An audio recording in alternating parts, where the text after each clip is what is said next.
Boa noite. Olá, boa noite. Pela primeira vez, Lula se torna réu. Ele é acusado de tentar obstruir a Lava Jato. A ação inclui José Carlos Bunlai, amigo de Lula, o banqueiro André Esteves e Delcídio do Amaral, que acusou Lula de chefiar o esquema. Defesa de Lula diz que ele jamais tentou interferir na Operação Lava Jato e que Delcídio não tem credibilidade. E Justiça do Rio aceita denúncia contra 15 por corrupção em obras de Angra 3. Entre os acusados, ex-executivos da Eletronuclear, Andrade Gutierrez e Engevix. E você acompanha essas e outras notícias após um rápido intervalo. Eu vim aqui vencer! Eu vim aqui vencer! Não vim pra desistir! Não vim pra desistir! O Brasil vou defender! O Brasil vou defender! E não pode eu vou subir! E não pode eu vou subir! Dos 465 atletas do time Brasil nos Jogos Olímpicos, mais de 140 são militares, seja nas fronteiras ou na superação dos limites. Nossas forças estão com o Brasil. E não pode eu vou subir!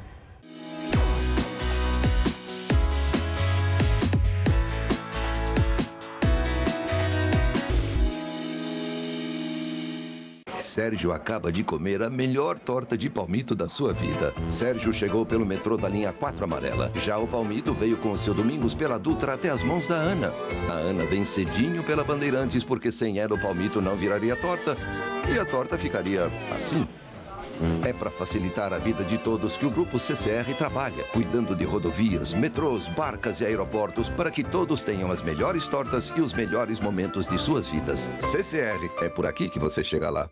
Qual Casper você é? A minha Casper é informação. A minha Casper é organização. A minha Casper é criação. A minha Casper é luz, câmera, ação. Essa é a minha Casper. Essa é a nossa Casper. No Todo Seu de hoje. Tem entrevista com a minha querida amiga, a numeróloga Aparecida Liberato. Imperdível.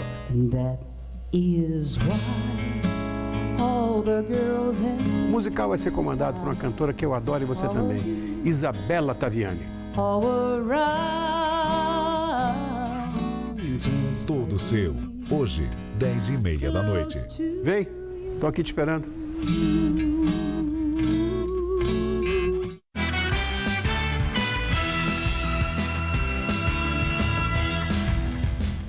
O ex-presidente Lula vira réu pela primeira vez. O ex-senador Delcídio do Amaral e outros 5 também viraram réus. Eles são acusados de tentar obstruir o trabalho de investigação da Polícia Federal. O juiz Ricardo Augusto Soares Leite, da 10ª Vara da Justiça Federal de Brasília, aceitou denúncia apresentada pelo Ministério Público e transformou em réus o ex-presidente Lula, o ex-senador Delcídio do Amaral, o ex-chefe de gabinete de Delcídio, Diogo Ferreira, o banqueiro André Esteves, o advogado Edson Ribeiro, o pecuarista José Carlos Bunlai e o filho dele, Maurício Bunlai. Eles são acusados de obstrução à justiça, tentando comprar o silêncio do ex-diretor da Petrobras, Nestor Cerveró, que acabou fechando acordo de delação premiada. As provas apresentadas contra Lula incluem ligações telefônicas, extratos bancários e e-mails. E revelam, segundo a denúncia, que o ex-presidente induziu o ex-petista Delcídio do Amaral, que era líder do governo, a adotar medidas para a compra do silêncio de Cerveró. O objetivo era evitar que Cerveró fechasse um acordo de delação premiada que comprometeria tanto Lula como um dos seus amigos mais próximos, José Carlos Bunlai. O pecuarista contratou um empréstimo fraudulento de 12 milhões de reais com o banco Chaim para saldar dívidas de campanhas do PT em 2006. Em troca, o Grupo Chaim ganhou um contrato bilionário com a diretoria comandada por Cerveró. Na denúncia, Delcídio aponta o ex-presidente como chefe do esquema e diz que fez reuniões com Lula.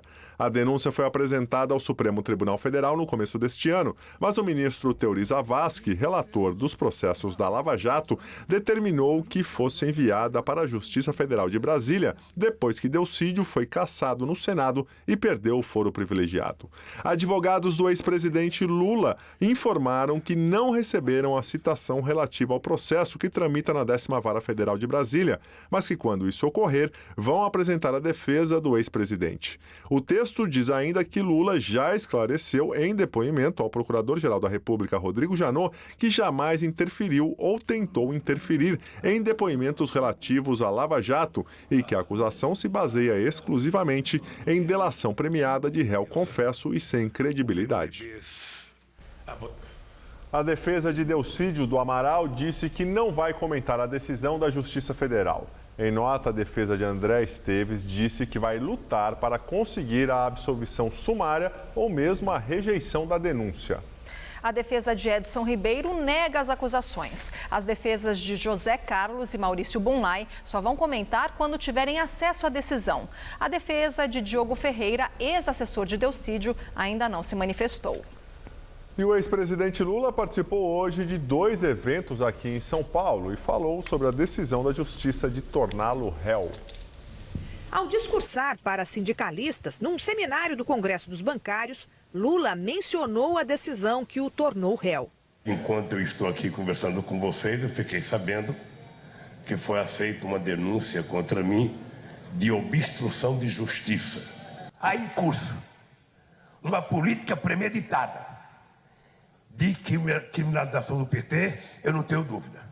E voltou a negar ser o dono do sítio em Atibaia. O Ministério Público que falou que eu tenho, a Polícia Federal que diz que eu tenho. Eles é que têm que apresentar documento de compra, pagamento de prestação, algum contrato assinado. Porque se eu não tiver, em algum momento eles terão que me dar de presente uma chácara e um apartamento. E aí eu ganharei de graça, quem sabe, essas coisas que eles falam que eu tenho.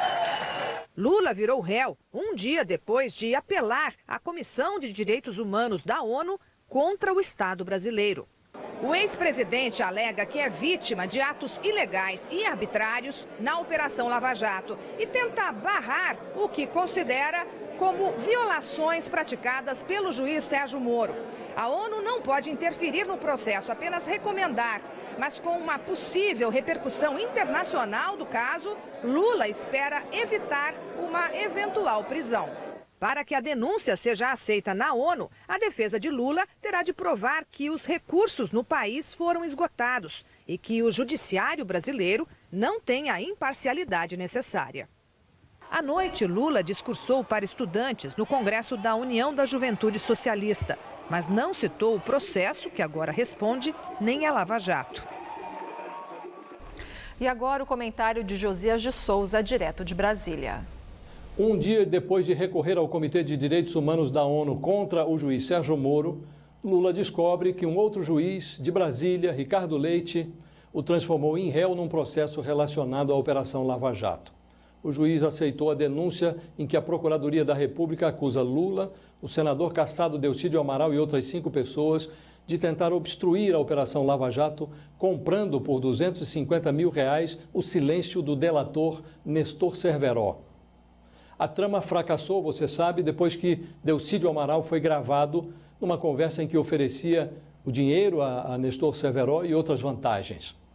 Preso, Delcídio virou um delator e acusou Lula de ser o mandante dessa operação abafa. Lula nega, mas se ele for condenado nesse processo, pode pegar de 3 a 8 anos de cadeia. Se uma eventual condenação for confirmada na segunda instância do judiciário, Lula virará um político ficha suja e não poderá pedir votos na eleição de 2018. E o PT, que é o partido de uma liderança só, ficará em seríssimos apuros e não vai adiantar reclamar na ONU. Boa noite.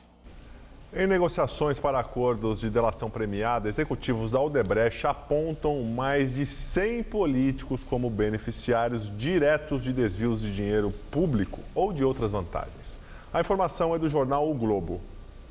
Na longa lista, segundo o jornal, aparecem deputados, senadores, ministros e pelo menos 10 governadores e ex-governadores. Entre eles, o governador licenciado do Rio, Luiz Fernando Pezão, do PMDB, o governador de São Paulo, Geraldo Alckmin, do PSDB, o governador de Minas Gerais, Fernando Pimentel, do PT, e o ex-governador do Rio, Sérgio Cabral, do PMDB. De acordo com o Globo, ainda não há detalhes sobre a suposta participação de cada um no esquema. Segundo o jornal, Nacional, as negociações dos acordos de delação premiada avançaram mais rápido recentemente. Os advogados da Odebrecht informaram ao Ministério Público Federal que arquivos eletrônicos do setor de operações estruturadas da empresa, área especializada em realizar pagamentos de propina, estão sendo recuperados. Esses arquivos são considerados provas essenciais para futuras denúncias contra os citados pelos executivos da Odebrecht. Em nota, a Pezão não quis comentar por não ter detalhes do que está sendo citado nos acordos de delação. A Alckmin informou que todas as suas prestações de contas das campanhas foram aprovadas pela Justiça Eleitoral e que não mantém e jamais manteve relações pessoais com executivos da empresa Odebrecht. Pimentel disse que não comentaria uma suposta delação que, se de fato ocorreu, está resguardada pelo sigilo judicial. Cabral manifestou sua indignação e seu repúdio ao envolvimento de seu nome com qualquer ilicitude. Ele afirmou que manteve com a Odebrecht apenas relações institucionais. Em depoimento ao juiz Sérgio Moro, o ex-presidente da Andrade Gutierrez, Otávio Azevedo, confirma a exigência de propina feita em 2008 por Ricardo Berzoini, então presidente do PT, e João Vacari Neto, tesoureiro do partido. Azevedo afirma ter contatado a Edinho Silva, ex-ministro e ex-tesoureiro da campanha da presidente afastada Dilma Rousseff, e ao ex-assessor pessoal de Dilma, Gilles Azevedo, sobre o esquema de propina. Azevedo detalhou a reunião em que Berzoini e Vacari pediram propina para o PT em 2008. Eles pediam uma colaboração, uma contribuição eleitoral de 1% de todos os projetos federais que a Andrade estaria executando e que já tinha executado de 2003 para frente. Otávio Azevedo também contou que se encontrou 4 vezes com Edinho Silva para tratar das doações eleitorais em 2014. Segundo o executivo da Andrade Gutierrez, Edinho e Gilles reclamaram dos valores doados pela empreiteira e fizeram muita pressão para que mais repasses para a campanha de Dilma fossem feitos. Encontramos eu, ele e o João Vacari no escritório em São Paulo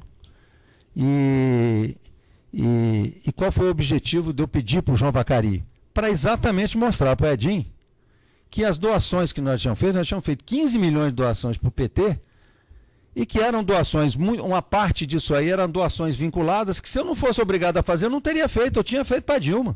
Em 2014, Andrade Gutierrez doou 21 milhões de reais para a campanha de Dilma e 20 milhões para a campanha de Aécio Neves, senador do PSDB. Como possui foro privilegiado, eventuais irregularidades envolvendo Aécio não podem ser abordadas na audiência com o juiz Sérgio Moro. A Justiça Federal do Rio de Janeiro aceitou denúncia contra 15 pessoas envolvidas no esquema de fraudes em contratos da construção da usina nuclear de Angra 3. A investigação é resultado da Operação Pripyat, deflagrada neste mês. Essa é a primeira denúncia resultado do trabalho da Força Tarefa Lava Jato no Rio. Entre esses réus estão os ex-dirigentes da Eletronuclear, que, segundo o Ministério Público, comandavam a organização criminosa com o ex-presidente da empresa, Otton Luiz Pinheiro da Silva, e ex-executivos das empreiteiras Andrade Gutierrez e também da Engevix. Eles vão responder pelos crimes de corrupção ativa e passiva, lavagem de dinheiro e embaraço à investigação de organização criminosa. Em entrevista a agências internacionais, o presidente interino Michel Temer disse que a demora no processo de impeachment de Dilma Rousseff atrasa a retomada econômica e que o país precisa sair desse impasse.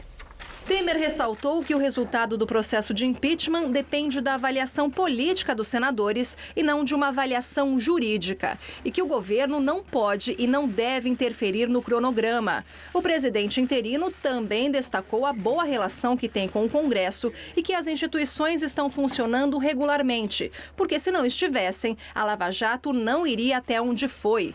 Durante a entrevista, a gravação por equipes de TV não foi autorizada.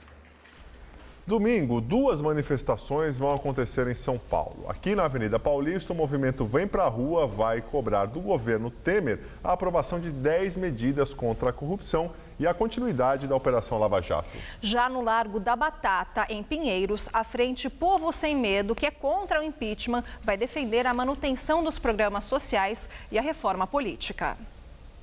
O próximo domingo promete ser mais um daqueles com 2 manifestações programadas para a mesma hora, mas com pautas opostas. Na Avenida Paulista, vários grupos vão se reunir para o ato dos que defendem o impeachment da presidente afastada Dilma Rousseff. A pauta elaborada pelo grupo Vem Pra Rua, por exemplo, fala ainda em proteção à Lava Jato e cobrança pela aprovação de 10 medidas contra a corrupção no Congresso. O encontro dos manifestantes será a partir das 2 da tarde. Também a partir das 2, o movimento Povo Sem Medo organizou o ato Fora Temer, no Largo da Batata, na região de Pinheiros. Sindicalistas ligados à CUT também vão participar do protesto. Os manifestantes pró-Dilma pedem a volta da presidente afastada, que, segundo eles, é vítima de um golpe.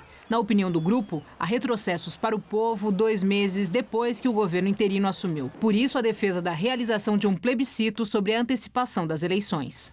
A decisão sobre a saída de Dilma Rousseff da presidência está prevista para o final de agosto. Manifestações com pautas opostas e marcadas para o mesmo dia já resultaram em confusão e briga entre os participantes. Embora os atos deste domingo sejam em endereços diferentes e relativamente afastados, a Polícia Militar promete reforçar a segurança. Em reunião nesta semana, os organizadores concordaram também em liberar as vias, recolher todos os carros de som, no máximo até às 8 da noite. Nova pesquisa Ibope mostra Celso Russomano, do PRB, à frente na corrida pela Prefeitura de São Paulo. Ele subiu 3 pontos, mas ainda pode ficar fora da disputa porque foi condenado na Justiça Federal por desvio de dinheiro e recorre no STF. Os outros principais candidatos mantiveram os números da pesquisa anterior, de junho. A margem de erro é de 4 pontos. Os números foram apresentados na sede do Sindicato das Empresas de Transportes de Carga de São Paulo, que encomendou a pesquisa. De acordo com o Ibope, a sondagem estimulada, em que é mostrada uma lista com todos os candidatos, aponta que entre os principais, Celso Russomano, do PRB, subiu 3 pontos e lidera com 29% dos votos. Marta Suplicy, do PMDB, que deve oficializar a candidatura este fim de semana, manteve os 10%. Luísa Erundina, do PSOL, continua com 8%. Fernando Haddad, do PT, segue com 7%. João Dória, do PSDB, subiu de 6% para 7%. Andréa Matarazzo, que deixou a disputa para ser vice de Marta, aparece com 5%. Na época da pesquisa, ele ainda era pré-candidato. Pastor Marco Feliciano, do PSC, tem 3%. Ele desistiu da candidatura. Delegado Olim, do PP, 2%. E Levi Fidelix, do PRTB, também tem 2% dos votos. Brancos e nulos somam 18%. Não sabem ou não opinaram, 4%. O Ibope também pesquisou a intenção espontânea de voto. Nesse cenário, Russomano é mencionado por 10% das pessoas, Fernando Haddad por 5% e João Dória 3%. Marta e Erundina 2% cada. Brancos e nulos somam 27%. 43% ainda não se decidiram. O atual prefeito continua tendo o maior índice de rejeição. 43% dos entrevistados não votariam em Fernando Haddad. Marta Suplicy fica em segundo, com 36%. De acordo com o Ibope, os números certamente vão mudar com o início da propaganda eleitoral no rádio e na televisão, que só começa no próximo dia 26 de agosto. Este ano, segundo resolução do Tribunal Superior Eleitoral, o período do horário político vai ser menor. Vai durar 35 dias e não mais 45, como na eleição passada. O programa eleitoral, ele conta com uma certa rejeição de parte dos eleitores e desinteresse de muitos eleitores. A televisão às vezes fica ligada, mas ele fica desatento esperando a programação seguinte. Agora, com o spot inserido na programação normal, esse eleitor é impactado, né, de uma maneira muito mais consistente. O Ibope também fez uma simulação sem Celso Russomano, condenado pela Justiça Federal por desvio de dinheiro em 2014. Ele é acusado de pagar com verba da Câmara dos Deputados uma funcionária que trabalhava na empresa dele em São Paulo. Russomano recorreu ao Supremo Tribunal Federal, que deve decidir na semana que vem. Nesse quadro, segundo o Ibope, Marta Suplicy lidera com 18%, seguida por Luísa Erundina, Fernando Haddad e João Dória. Apesar disso, Russomano venceria os principais adversários em um eventual segundo turno. A diferença seria menor diante de Marta Suplicy, seguido por Erundina, Dória e Haddad. Esse levantamento ouviu 602 eleitores entre os dias 23 e 26 deste mês, em todas as regiões da cidade, e foi registrada no Tribunal Regional Eleitoral de São Paulo. E lembrando que o debate TV Gazeta, Estadão, Twitter entre candidatos à Prefeitura de São Paulo será no dia 18 de setembro, um domingo, a partir das 6h30 da tarde. Com a falta de chuva e o tempo cada vez mais seco, não são só os hospitais que ficam sobrecarregados por causa dos problemas respiratórios. Pois é, aumenta também o trabalho do Corpo de Bombeiros com o maior número de queimadas. Nossa equipe acompanhou os bombeiros no atendimento a uma ocorrência desse tipo. O posto do Corpo de Bombeiros do Jaraguá, na Zona Norte, é o que registra o maior número de queimadas em São Paulo. A proximidade do Pico do Jaraguá e, consequentemente, de muita vegetação é um dos motivos para a grande quantidade de ocorrências de fogo em mata. Por semana, aqui deve dar em média umas 30, 40, até 50 ocorrências de fogo na mata aqui. Entre julho e outubro é quando o Corpo de Bombeiros registra mais casos deste tipo, justamente no período em que o tempo seco predomina em grande parte do país, devido à baixa umidade do ar, característica típica do inverno. E o equipamento utilizado nesses chamados é bem diferente do usado em incêndios comuns. Esse aqui é a ferramenta mais usada de julho até outubro, porque o mato é rasteiro e a gente combate o fogo na mata por abafamento. Só levanta em cima e desce. A gente sobe o morro e fica horas batendo essa vassoura de bruxa no solo. No quartel, os aparelhos são checados todos os dias de manhã e os homens ficam de prontidão para sair em 30 segundos após acionados. Segundo o programa Corta Fogo do Governo do Estado, só no primeiro semestre deste ano, até 30 de junho, foram registrados 952 focos de incêndio em vegetação aqui no estado de São Paulo. O número é 84% maior que no primeiro semestre do ano passado. Presenciamos o trabalho da equipe na Avenida Raimundo Pereira de Magalhães. À beira da via, o fogo consome a vegetação. Uma das maiores dificuldades no combate desse tipo de ocorrência é exatamente a presença do vento. Neste caso, o vento está para o lado direito, mas se estivesse soprando para o lado esquerdo da ocorrência, poderia ser até pior, porque bem aqui ao lado há um condomínio com estacionamento de carros e também a presença de crianças. Quem mora no conjunto habitacional convive frequentemente com incêndios nesta época do ano. É por causa da mata, né? Mata seca, né? Não chove. 1h30 depois, o fogo foi controlado.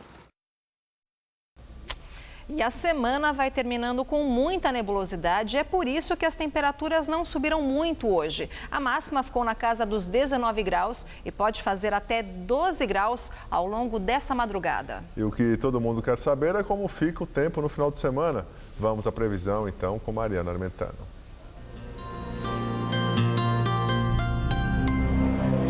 O sol predomina em todo o estado, mas calor mesmo só vai fazer no interior paulista.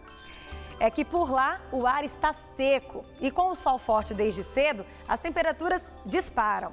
Faz até 29 graus em Votuporanga e em Presidente Bernardes e 28 graus nas cidades de Ribeirão Preto, Araraquara e em Bauru, mais ao centro do estado. Já em toda a faixa leste, incluindo o litoral e a região metropolitana, o dia ainda começa friozinho e com névoa. Só que ao longo da manhã, essa névoa vai se dissipando e o sol volta a predominar, mas as temperaturas ainda ficam amenas. E não faz mais que 25 graus em Campinas e em São José dos Campos e que 21 graus em Santos, no litoral. Vamos ver como serão os próximos dias aqui na capital?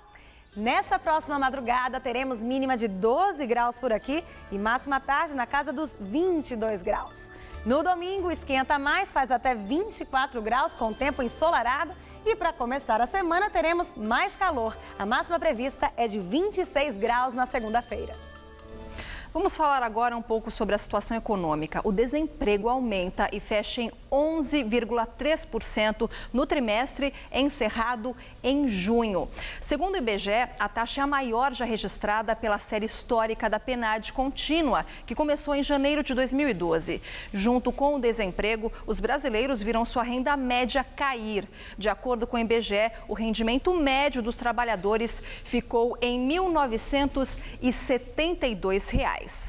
E agora as contas públicas. As contas do setor têm o pior primeiro semestre da história, com um déficit de 23 bilhões e 800 milhões de reais. O Banco Central informou que a longa recessão que o país atravessa tem impactado o resultado, que engloba o governo federal, os estados, os municípios e as empresas estatais. O déficit de junho, 10 bilhões de reais, também foi o pior da série histórica, iniciada em 2001. Nas notícias internacionais, o Papa Francisco visitou o antigo campo de concentração nazista de Auschwitz, na Polônia. Ele rezou sozinho e pediu que Deus perdoe tanta crueldade. Francisco atravessou sozinho a entrada de Auschwitz por baixo da inscrição em alemão "O trabalho liberta". Ele se sentou num banco e refletiu em silêncio por 15 minutos. De carro elétrico, foi para o Muro da Morte, onde o pelotão de fuzilamento nazista executou milhares de prisioneiros. 10 sobreviventes estavam à espera do Papa. O grupo incluiu judeus, poloneses e ciganos. Francisco acendeu uma vela no muro. Depois rezou na cela subterrânea, onde morreu o santo polonês Maximiliano Kolbe, franciscano como ele. O Papa seguiu para o campo de extermínio de Birkenau. Por estes trilhos, os trens passavam lotados de deportados em direção às câmaras de gás e aos crematórios. No Memorial Birkenau, o Salmo 130 foi cantado em hebraico pelo grande rabino da Polônia e depois lido em polonês por um padre. O Papa também cumprimentou cristãos poloneses que arriscaram suas vidas durante a guerra para ajudar a esconder e proteger judeus. Cerca de 1.100.000 pessoas morreram em Auschwitz-Birkenau, incluindo 1 milhão de judeus europeus. O Papa está na Polônia por ocasião da Jornada Mundial da Juventude, que vai até domingo. Hillary Clinton fez o discurso de aceitação da candidatura e prometeu ser presidente de democratas, republicanos e independentes, e atacou o republicano Donald Trump. Hillary Clinton subiu ao palco na Filadélfia depois do discurso de apresentação da filha Chelsea, de 36 anos. Well, I will be a president for Democrats, Republicans, Independents. A ex-primeira-dama, senadora e secretária de Estado de 68 anos, disse que entre as prioridades está a geração de empregos. Também defendeu a necessidade de uma reforma migratória. Declarou que ouviu os questionamentos do senador Bernie Sanders, o rival nas prévias do partido, e disse que o país precisa das ideias, da energia e da paixão dele. Bernie Sanders and I will work together. A candidata foi firme nos ataques a Donald Trump, criticou a declaração dele de que pode consertar o país sozinho. Afirmou que vai se manter ao lado dos aliados da OTAN na luta contra o terrorismo. E advertiu que Trump não tem o temperamento para ser comandante nem chefe, nem pode ser confiável para ter acesso aos códigos das armas nucleares. With nuclear weapons. E segundo informações da agência Reuters, a rede de computadores usada pela campanha de Hillary Clinton foi hackeada. A ação na rede aconteceu dentro de um grande cyberataque contra o núcleo político do Partido Democrata. O Departamento de Justiça investiga se as ações ameaçam a segurança nacional. Bem, nós ficamos por aqui. Lembrando que a edição de hoje pode ser vista no site do Jornal da Gazeta. Uma boa noite para você e um ótimo fim de semana. Tchau, Lu. Até segunda. Muito obrigado pela companhia. A gente se vê na segunda-feira às 10 horas. Tenha uma ótima noite, um ótimo final de semana. E fica agora com o Rony Von no Todo Seu. Até segunda.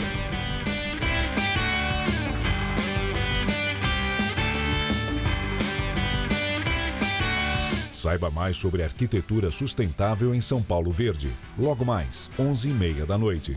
Assista agora, Todo Seu.